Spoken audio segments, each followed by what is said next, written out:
The class will start at 9:30. Now I hand over to SR Paul.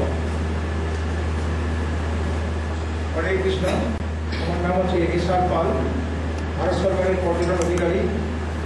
আজকে আমার মহাভাগ্যপূর্ণ যে আজকে এই শ্রী মায়াপুর ধামেতে যে আজকে আমি উপস্থিত হতে পেরেছি, সেটা ইসকন এবং শ্রী মায়াপুরের যে প্রধান একটা গেস্ট রিলেশন ম্যানেজার গোপীজান বল্লভ দাসের সহযোগিতায় এবং মায়াপুরের যে সমস্ত যারা কর্মীবৃন্দ যাদের সহযোগিতায় আজকে আমাদের ভারত সরকারের পর্যটন দপ্তরের বিভিন্ন অফিসারেরা এবং আরও কর্মীকে আমরা নিয়ে আসতে পেরেছি। তাদের প্রথমেই ভারত সরকারের তরফ থেকে আমি মায়াপুর ইস্কো অথরিটিকে আন্তরিক ধন্যবাদ জানাচ্ছি।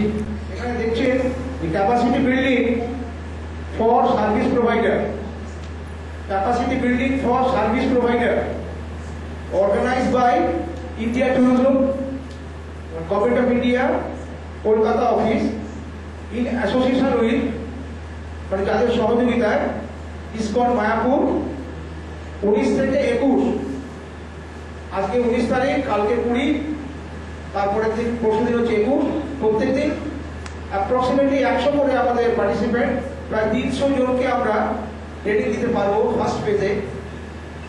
এবং এটার এবং লাস্টে দেওয়া আছে ইনক্রেডিবল ইন্ডিয়া, সেটা এবং এক একটা করে অর্থ আমি আপনাদের বলবো যে ট্রেনিংয়ের উপযোগিতাটা কেন আসছে।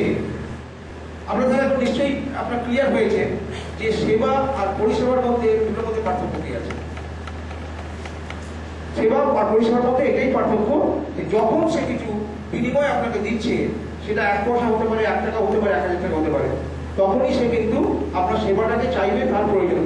বিভিন্নভাবে কোনো ধরুন একটা প্রোগ্রাম দেখতে গিয়ে কেউ কালচারাল প্রোগ্রাম করলো ইভিনিংতে, যারা পারফর্মার তাদের প্রোগ্রাম পারফর্ম করে তারা সবাই করছে, তাহলে সেই টাকাটা বিভিন্ন সমাজে বিভিন্ন জায়গাতে কিন্তু এটা ঘুরছে, রোটেশন হচ্ছে।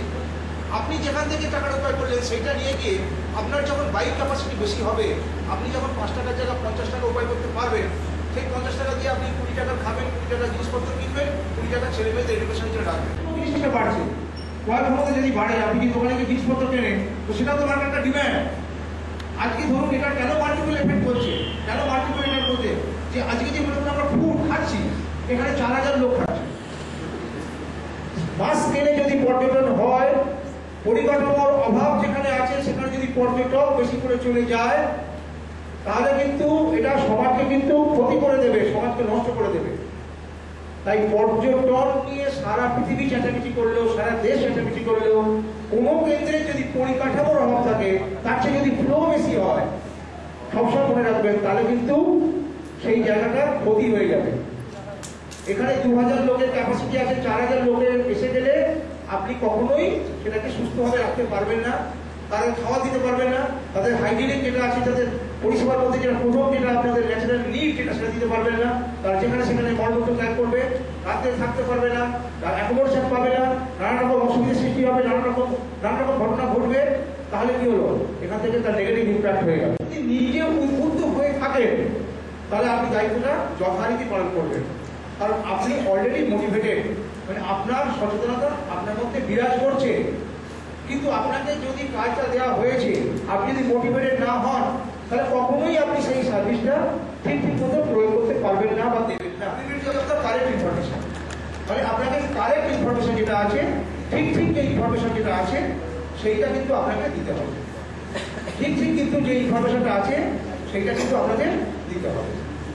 আপনাদের সার্ভিসের উন্নতি শুধু হবে না, এই যে পর্যটন কেন্দ্র যেটা কি করা হচ্ছে, বা যেটা একটা ধরুন পর্যটন কেন্দ্র বলতে গেলে একটা স্পিরিচুয়াল ট্যুরিজম সেন্টার, আধ্যাত্মিক একটা তীর্থকেন্দ্র। তা যাদের মানসিকতা সেইভাবে আসবে, সেইভাবে তারা টুরিস্টের একটা ব্যানার্স আছে, তারা কিন্তু এখানে যেরকম একটা দীঘাতে গিয়ে যারা হইহুল্লোড় করবে, নিশ্চয়ই মায়াপুর এসে সেই ধরনের হইহুল্লোড় করাটা কারো কাছে কাম্য নয়। তাই এটা হচ্ছে একটা স্পিরিচুয়াল পিলগ্রিম সেন্টার। তো পর্যটন, এটা যে আমাদের যে এসছি যে ভারত সরকারের পর্যটন দপ্তর, মিনিস্ট্রি অফ ট্যুরিজম, এরা হচ্ছে সার্বিকভাবে নোডাল এজেন্সি সারা ভারতবর্ষের পর্যটন কাঠামো ঠিক মতো উন্নতি করার জন্যে বিভিন্ন স্টেট গভর্নমেন্টের সঙ্গে যোগাযোগ করে, বিভিন্ন প্রাইভেট এন্টারপ্রাইজের সঙ্গে যোগাযোগ করে, বিভিন্নভাবে যোগাযোগ করে, ফান্ড ডিস্ট্রিবিউট করে এইগুলোকে উন্নতি করে।